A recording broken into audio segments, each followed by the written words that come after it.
दर्शकवृन्द नमस्कार। अहिले हामी काठमाडौँ महानगरपालिकाले न्यू रोड क्षेत्रमा सडकपेटी विस्तार गरिरहेको ताजा दृश्यहरू देखाइरहेका छौं। करिब 6 दिनको समयमा अहिले सडकपेटी विस्तारको कामले तीव्रता पाएको छ।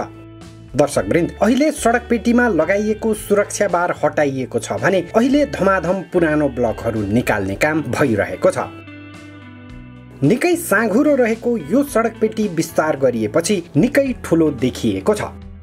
जुद्धशालिगदेखि इन्द्रचोकसम्मको यो क्षेत्रमा निकै तीव्र गतिमा सडकपेटी विस्तारको काम अहिले चलिरहेको छ।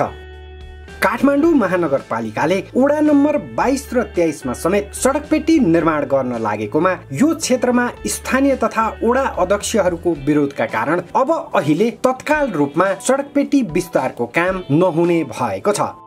वडा नम्बर 22 र 23 मा वडा अध्यक्ष, महानगरका उपप्रमुख तथा प्रमुख प्रशासकीय अधिकृत बीच 3 बुँदे सहमति भएको बताइएको छ।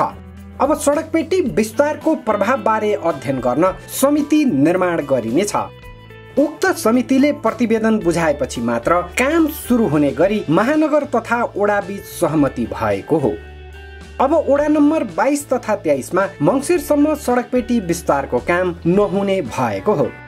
तर यता वडा नम्बर 24 अन्तर्गत विशाल बजार क्षेत्रमा भने अहिले तीव्र गतिमा सडकपेटी विस्तारको काम भइरहेको छ। कामको गति हेर्दा यो क्षेत्रमा छिट्टै नै सडकपेटी विस्तारको काम सकिने अनुमान गर्न सकिन्छ।